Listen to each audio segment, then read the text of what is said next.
dia, doutora. Bom dia. Como a senhora está? Estou bem, e você, Pedro? Estou bem, graças a Deus. Nós da Liga Acadêmica de Direito agradecemos muito pela oportunidade. É uma honra entrevistar a doutora pelo projeto, pela relevância que a senhora traz. E a Liga é justamente isso, é poder espalhar o conhecimento, é um projeto de trazer o que a faculdade ainda não consegue trazer como um todo, infelizmente. Então, novamente, é um prazer. Eu queria começar a entrevista pedindo para a doutora falar um pouco da sua carreira, o que levou a escolher a área. Perfeito. Eu que agradeço pela oportunidade e é muito importante a gente ter essa articulação, né? Essa proximidade com os alunos, porque nós fomos alunos, estamos alunos e seremos eternamente alunos, né? Enquanto pessoas que estão pensando o direito para além das caixinhas produzidas, né? Estão pensando na academia, estão pensando em prática, então a gente precisa realmente ter esse contexto dessa ligação e eu agradeço muito pelo convite. Na verdade, sou eu que fico honrada e com tudo que eu venho construindo, essa proximidade só me traz muitos ganhos, tá? E aí eu sou uma advogada criminalista, né? Moro na Ilha do Governador. Desculpa um pouco a voz, é porque eu estou um pouquinho resfriada, minha voz está um pouquinho rouca.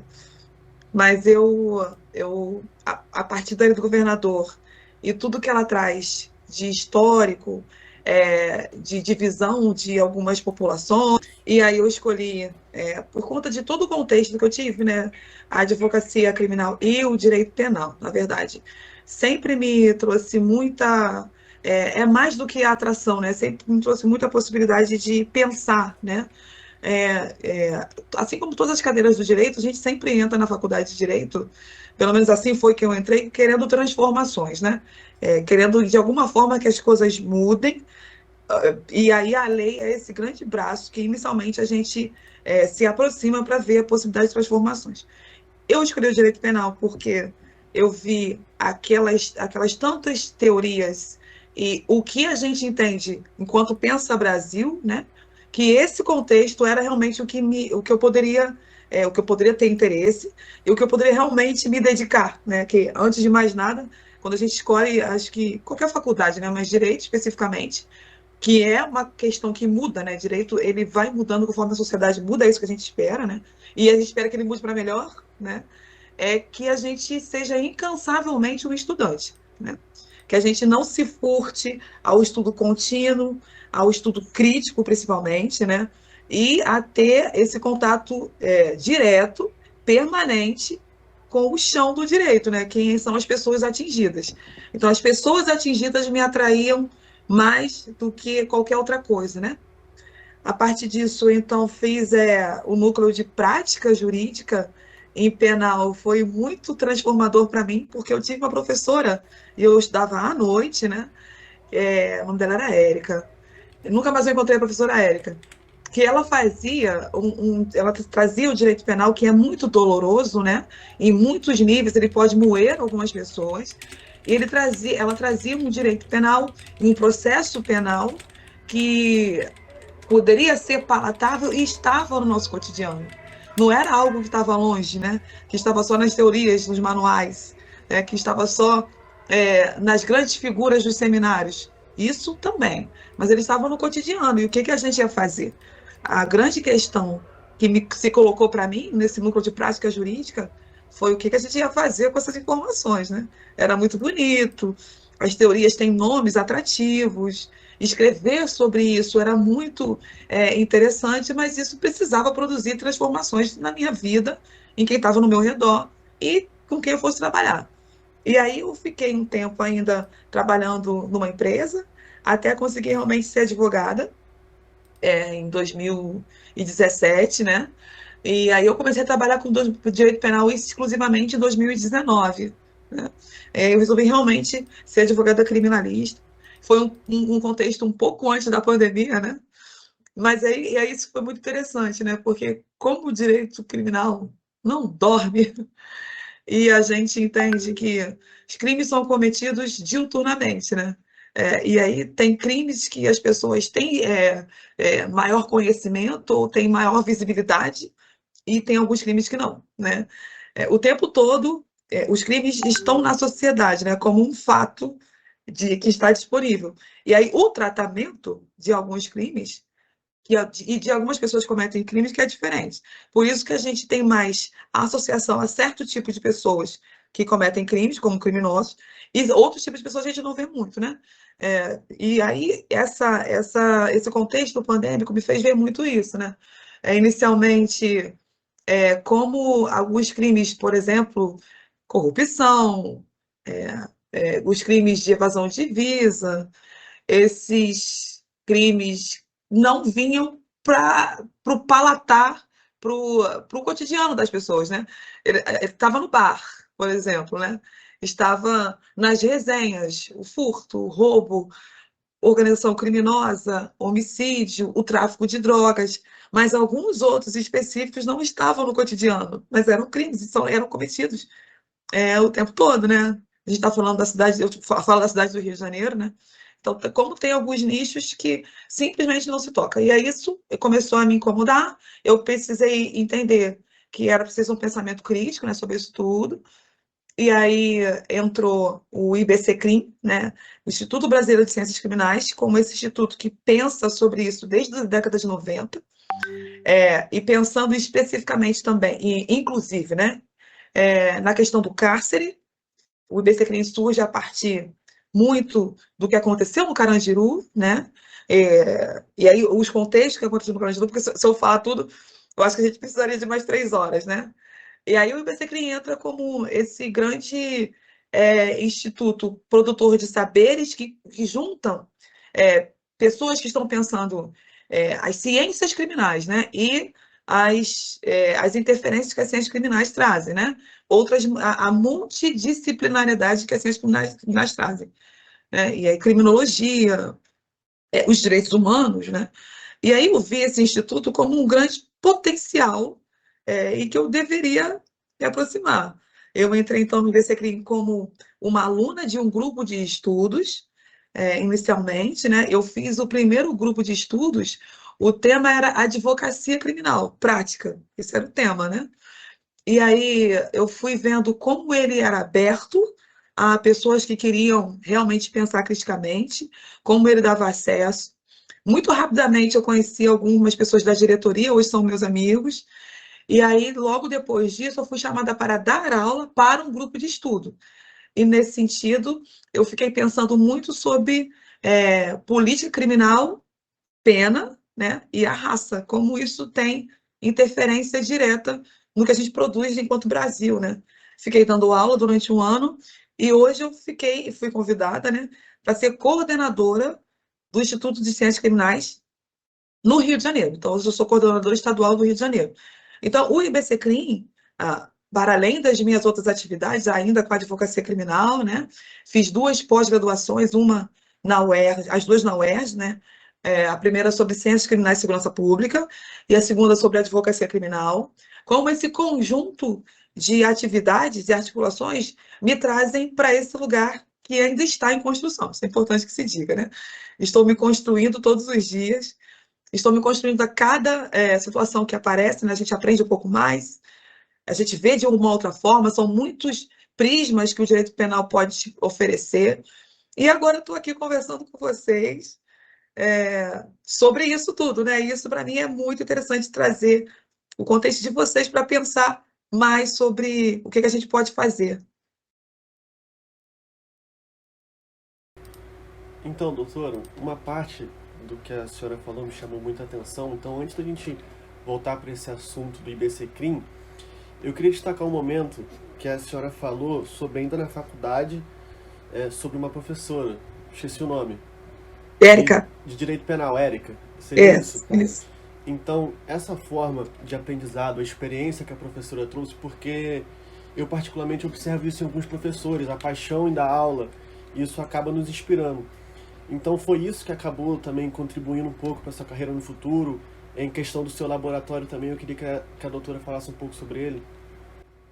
Seguramente, porque eu poderia falar de outros professores, né?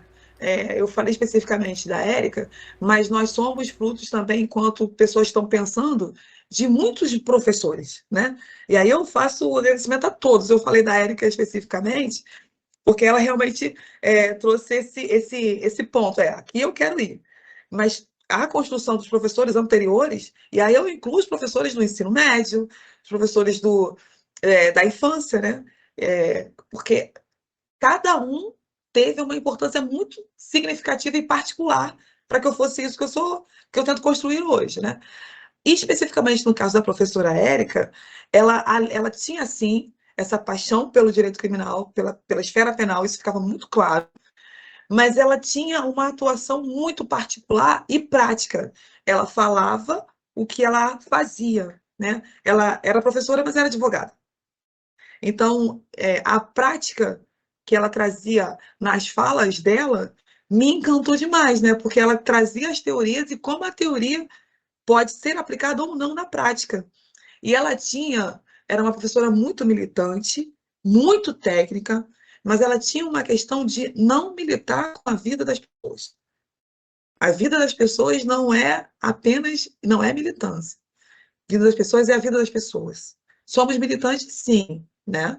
Nós temos nossas bandeiras, nós temos nossas causas, mas que a gente está lidando sempre com vidas. E é a vida das pessoas o que mais importa. E aí o direito criminal está lidando com o segundo maior direito, que é o direito à liberdade, né? Depois da vida, a gente está falando de direito à liberdade, direito de ir e vir. E como ele faz escolhas, a gente tem que ser esse representante dessa pessoa que está falando, né? A gente fala o nome de alguém de maneira muito condizente com o que o caso pede, né? Com que o caso, na fase que ele está, pede, sendo técnico, sendo crítico, às vezes não vai ser uma petição que vai poder trazer benefícios, é muito ser advogado criminalista, no caso, é muito mais do que escrever uma petição elaborada, né?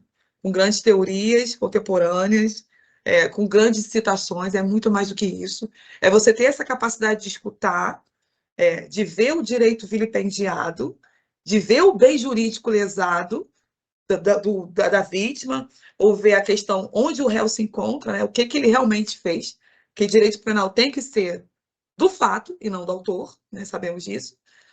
E ali você tem que fazer uma articulação para que esse direito seja, de alguma forma, visto, né? Que ele seja absorvido pelo sistema de justiça criminal. Porque o nosso grande gargalo é ter as demandas não absorvidas pela justiça. Inicialmente, elas têm que ser absorvidas. Depois a justiça entra. Infelizmente, a gente tem um pulo antes do gato, né? A gente tem um pulo antes. Primeiro, a demanda tem que ser absorvida. Depois chega o acesso à justiça, né?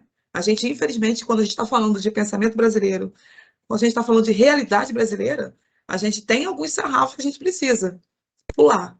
E aí, nesse sentido, o laboratório de ciências criminais do IBCCRIM, que vem muito antes de mim, né? Muito antes de mim, é esse conjunto, essa imersão dentro das ciências criminais, e na qual alunos vão ter esse acesso, né? Falando de ciências criminais, a crítica, a professores que estão na academia, a advogados que estão na academia e que também praticam, porque são advogados, a teóricos, a pessoas do campo das vítimas diretas e ou indiretas. Então, o que a gente quer com o laboratório, né? Que a gente tenha esse braço dentro da graduação para a gente construir um direito que não está pronto, né? A gente tem as cadeiras, a gente tem as fases, né? Primeiro período, segundo, a gente tem a prova da ordem, mas a gente está formando o quê? Quem que a gente quer formar, né? E aqui a gente não se coloca no lugar de formadores, a gente se coloca no lugar de pessoas que podem contribuir para uma formação que vai incluir o Brasil. A doutora falou um pouco sobre essa doutrina brasileira. Eu queria que a doutora desse alguns conselhos para jovens criminalistas ou para quem quer seguir a área, se seria também um caminho começar a olhar um pouco para a doutrina brasileira, como seria? Ah, perfeito. Primeiro vim para o Instituto de Ciências Criminais, né? E por que isso? Porque eu fui aluna, né? Eu queria ter sido aluna na época da minha faculdade. Na época da faculdade não é que já existia o IBCCRIM, mas eu não tive acesso, né? Eu não tive acesso. Então, a primeira coisa que eu acho é se. E aí eu não digo nem só alunos das ciências criminais, eu acho que pessoas que estejam pensando socialmente, sabe? Historiadores, pessoas de outra cadeira, que têm interesse nos direitos humanos, né? Ciências criminais, inclusive, né? Que venham, porque ali você tem essa construção de troca, não é algo, um diálogo unilateral, né? É um diálogo que troca e que escuta, primeiro, as dúvidas e o que os alunos estão pensando, né? Isso que é interessante, né? Os futuros advogados, o que eles estão pensando, como eles estão se construindo. Então, a primeira coisa que eu acho é realmente participar do laboratório. É um ano de imersão, e aí você tem trabalhos, você tem contextos com casos concretos, você tem a pulsação da realidade que está acontecendo agora dentro dos ensinamentos, né? Você traz exemplos de casos que estão acontecendo, de casos que já aconteceram, claro, guardadas as devidas proporções, né? Porque tem o sigilo, né? A questão do sigilo.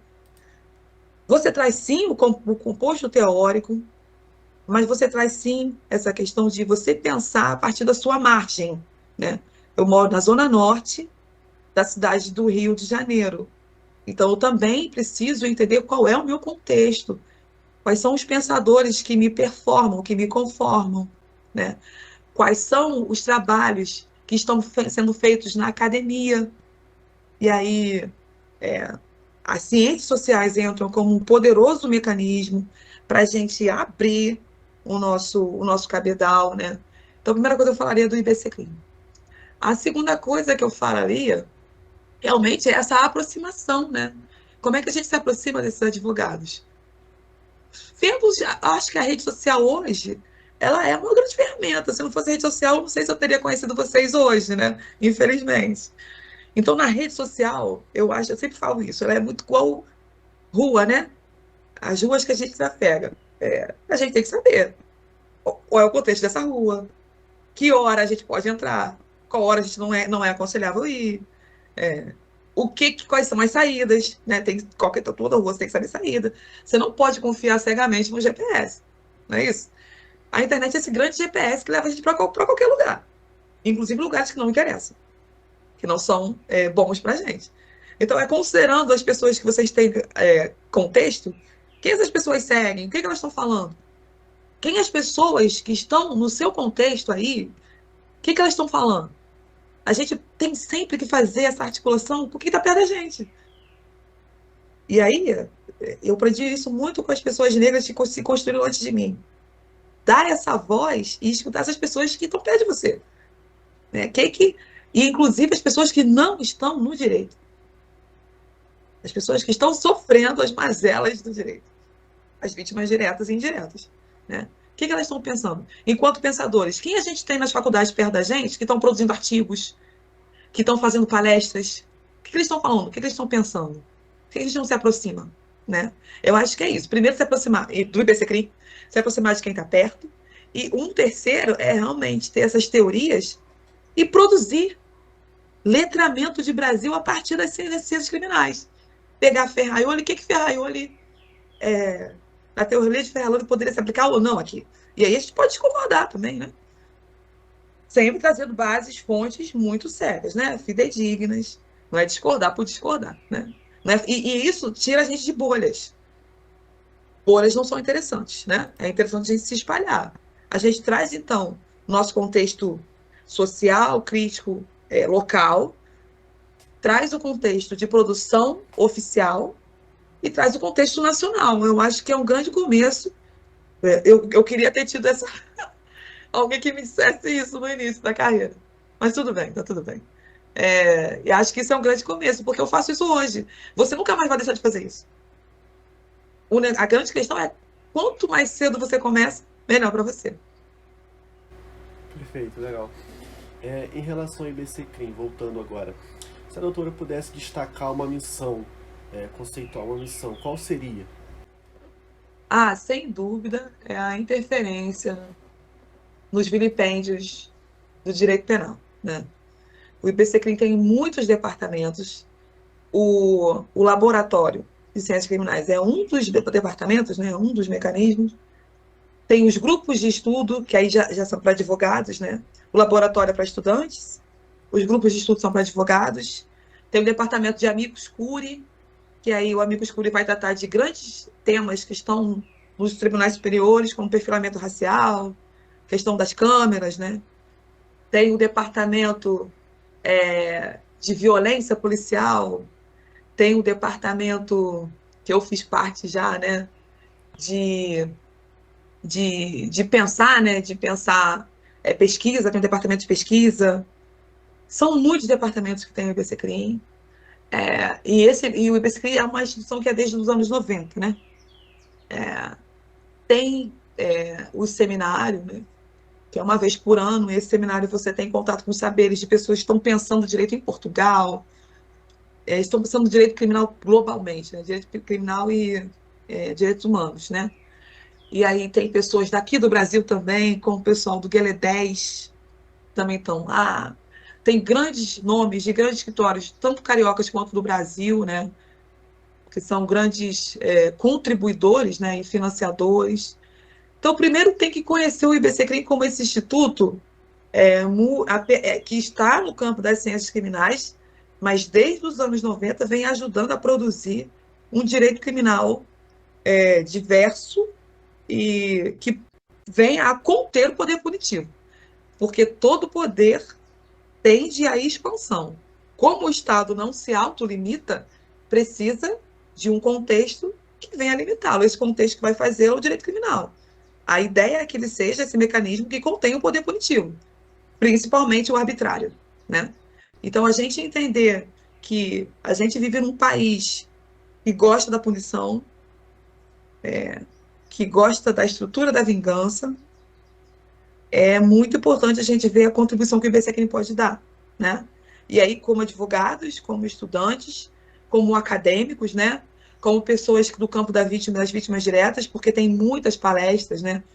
A gente tem palestras o ano todo, a gente tem aulas abertas através do canal do YouTube, também em várias oportunidades do ano. Pessoas do Rio Grande do Sul, pessoas daqui, né, do Rio de Janeiro, pessoas da Bahia. Então, é um contexto muito do Brasil mesmo, para a gente pensar nacionalmente como cientistas que estamos em construção e advogados também. Por fim, doutora, como que a doutora enxerga daqui para frente o direito penal, as ciências criminais, seria ela mais democrática, realmente como última instância, menos racista? Como a doutora enxerga ela nos próximos anos? Eu acho que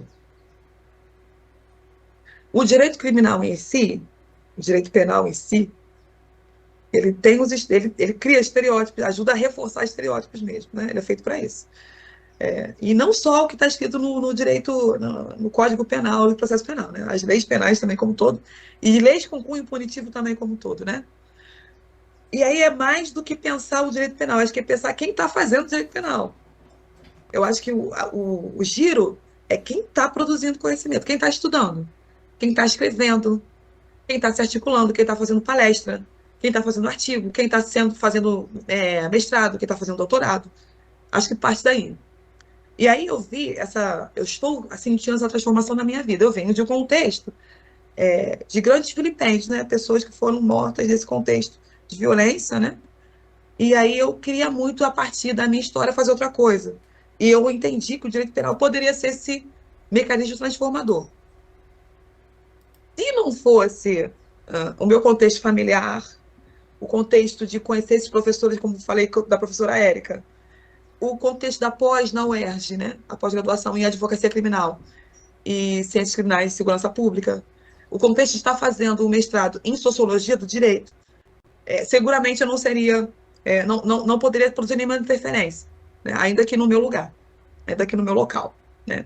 Então, eu acho que parte não de um contexto, porque é um problema extremamente complexo que não vai ter uma solução fácil, né?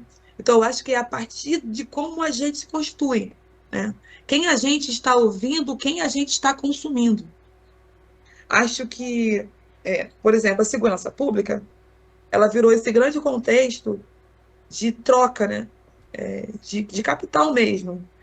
Quem tem condições é capaz de comprar a segurança. Quem não tem fica à mercê de todos os vilipêndios da ausência de uma segurança pública eficaz. Então, virou um grande comércio a segurança pública. Virou um capital de venda, um capital de troca, é sempre o capital, né? Não é mais o ambiente de você proteger cidadão de grandes vilipêndios desse tema. Então, eu acho que a partir desse pensamento crítico é como você se constitui. Porque, originalmente, o direito criminal ele está muito confortável. Há uma que as pessoas querem mais punição, o argumento de autoridade dos juízes e dos tribunais refuta qualquer outra crítica, o juiz está falando. Foi um juiz, tem uma sentença, né? Como a gente pensar como uma sentença, a posição de uma sentença é muito importante para esse contexto. De você não discutir, de você não, né? De você entender que um juiz é um tribunal que decidiu. Foi o Supremo Tribunal Federal que decidiu, né? Então, quem a gente quer como ministro? Quem a gente está pensando? E mais, o que a gente está fazendo para que a gente tenha uma outra configuração de STF, de STJ, de tribunal, né? Quem que a gente está fazendo? Acho que é muito nesse lugar, da gente pensar em interferência a partir da gente. E pensar que o direito, e aí para finalizar, senão eu vou ficar falando até amanhã sobre esse tema que você está trazendo, o direito e a educação são grandes ferramentas de produção de categorias, de produção de pessoas que têm acesso a pessoas que não têm. A educação traz esse contexto que a gente traz hoje, do STF desse jeito, de alguém poder julgar perfilamento racial sem saber o que é perfilamento racial, né? E o direito é esse grande mecanismo que positivou a escravidão no Brasil. A escravidão no Brasil era legalizada. Então, não é só o direito e a educação juntos, eles são grandes ferramentas para manter racismo, sexismo, misoginia e tantos outros vilipêndios que a gente poderia falar aqui, né? Então, é a gente pensar a partir da gente o que a gente pode fazer para transformar esse direito que não está pronto, não está posto, mas é possível porque eu estou vendo assim, dos meus pares. Não é fácil, é sempre complexo, mas é possível. Então, doutora, eu acho que o direito punitivo ele está cada vez mais em alta crescente. Eu queria saber um pouco a opinião da doutora sobre isso. Até que ponto isso seria ruim? Até que ponto isso seria bom? Qual a opinião da doutora sobre isso? E se realmente existem outros caminhos, além da educação que a doutora já falou, se a senhora quiser destacar mais sobre ela, para combater esse tipo de direito, às vezes usado não como última ratio, mas como a primeira, né? Muitas das vezes. O meu companheiro fala muito do Estatuto da Igualdade Racial, né? Ali é uma grande ferramenta educadora, emancipadora, se ele fosse aplicado, né? A educação é uma grande ferramenta, mas qual educação a gente quer? De qual educação que está falando? E a gente tem que ver que a gente tem um contexto de uma grande população que sofre diuturnamente os vilipêndios do direito penal. E aí, além da violência policial, conectada intrinsecamente com as violências do campo, a gente não pode falar só do Rio de Janeiro, a gente tem que falar do norte do país, nordeste do país, né? Do conflito de terra, dos quilombolas que são mortos por conta da terra, em contexto de violência de terra, por conta da terra. Qual educação a gente quer, né? Qual educação é essa grande ferramenta que pode ser produtora de outras pessoas? E a gente está fazendo isso aqui, né? A gente está trocando aqui. As suas experiências, expectativas, as expectativas que eu já tive, as que eu tenho ainda, são muitas, né? E o direito. Muito bem. Na minha época, por exemplo, a criminologia era uma cadeira eletiva, né? Criminologia, hoje, em algumas faculdades, ainda são alternativas, não pode ser mais. Porque criminologia é essa ferramenta que comunica direito mais ciências sociais, por exemplo, né? Então, a gente precisa de um direito inclusivo, diverso, na cadeira dos professores, na cadeira dos diretores de faculdade, na cadeira dos acadêmicos, na cadeira de quem está produzindo conhecimento e escreve, publica, né? E na cadeira do consumo, né? Porque isso é muito bom, mas cadê o acesso? Né? Temos acesso? É possível? Como é que a gente acessa? Né? Grandes seminários que eu já vi foram extremamente caros, né? Extremamente caros. O que a gente vai fazer? A gente vai continuar produzindo conhecimento a partir de bolhas? Falando para catequizado?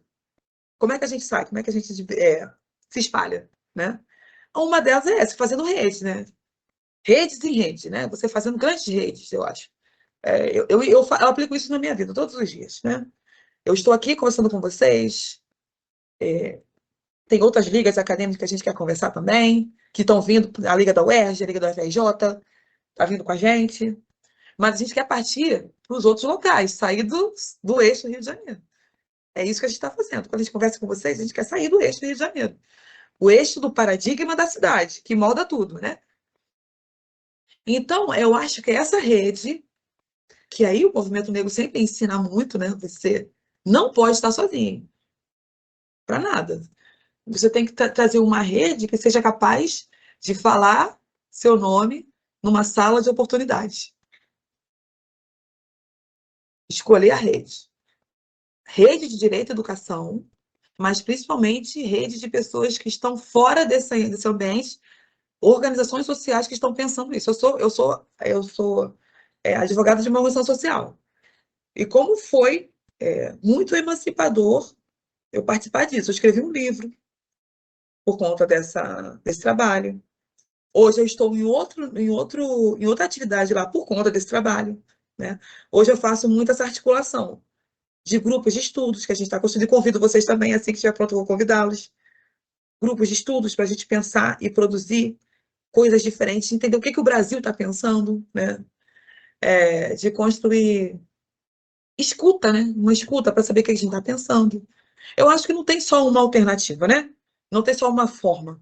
Mas a partir do seu contexto, porque o seu contexto também vai falar muito das suas possibilidades, de onde você quer, quais são o seu contexto e o que você quer para você também, né? Eu acho que é isso, direito, educação, redes e pensar também fora do direito da educação. Pessoas de assistência social, psicólogos, né? Médicos. A saúde é importantíssima estar com a gente. Temos que ouvir os profissionais da saúde, né?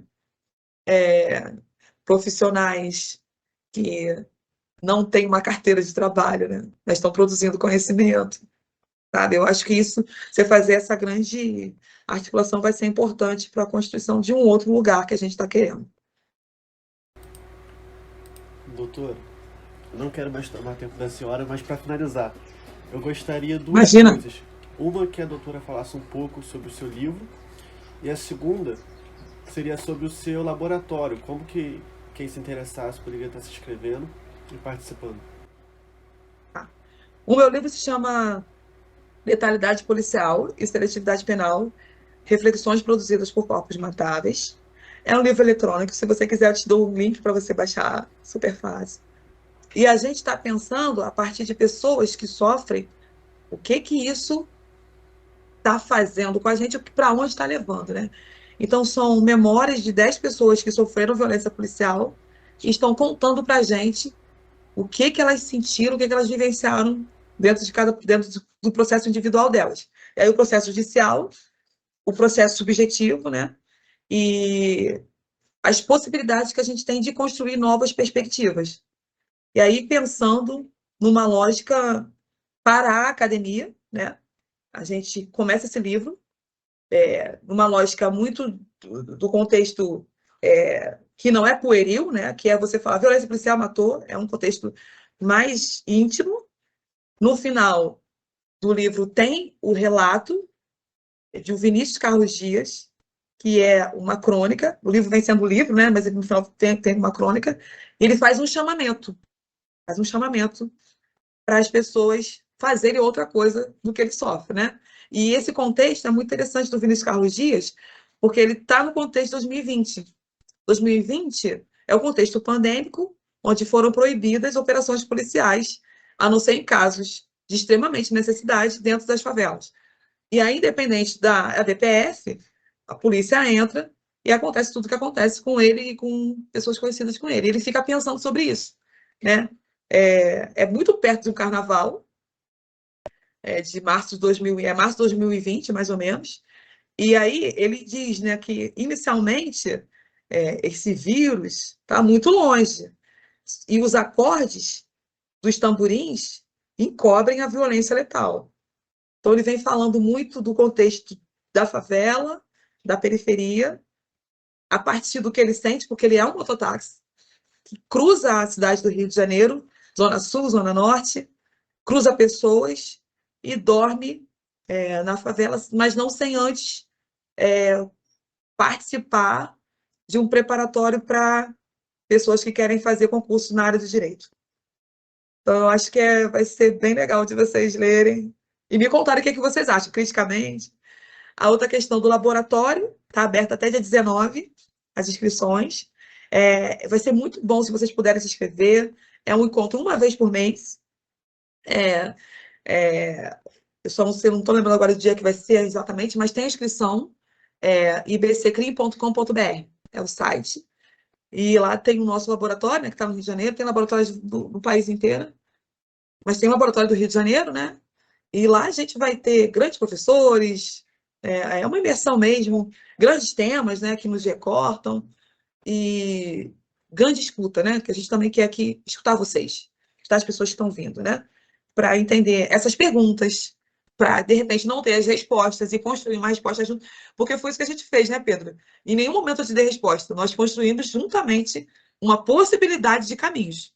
É isso que a gente faz. Porque, de novo, dizer resposta pronta dentro de um mecanismo tão complexo que são as ciências criminais e principalmente direito penal, é realmente esvaziar toda a questão. Então, a gente constrói juntos possibilidades e a gente aplica. A gente aplica, essa é a grande questão. No final, tem artigos, possibilidade de escrever artigos e publicação dentro dos anais do IBCCRIM. Perfeito, doutor. Eu particularmente vou estar me inscrevendo. Eu vou estar deixando também na descrição da entrevista a inscrição para quem quiser participar do livro da doutora. Se tiver Eu passo para você também. Eu passo para você os dois. Tá bom. Porque a gente vai estar colocando para quem tiver interesse em ler. Eu particularmente vou ler, gostei bastante. Maravilha. Do que a doutora falou. A entrevista foi muito produtiva. Eu quero agradecer em nome de toda a Liga Acadêmica de Miguel Pereira. E esse conhecimento vai ser de suma importância para todos da cidade. Não só da cidade, imagina, eu com certeza, vocês não me convidaram, mas eu vou visitar vocês em algum momento. Eu, o doutor Joel, meu companheiro, que é direito discriminatório, direito de família, consumidor, a gente quer fazer esse movimento e eu vou visitar vocês em algum momento. Não vou perder seu contato, nem que seja para escutar vocês, a gente vai visitar vocês. Vou levar o IBCCRIM e vou representando o IBCCRIM também, em tudo que eu sou, né? Para a gente fazer alguma coisa, a gente fazer uma coisa interessante, vai rolar. Vai ser uma honra receber a doutora na cidade. A senhora vai gostar da cidade, a cidade tá boa. Eu acredito, eu acredito. Eu já tive aí. Eu passei num sítio, um final de semana num sítio. Mas tem muitos anos. Tem muitos anos. Mas vou aí.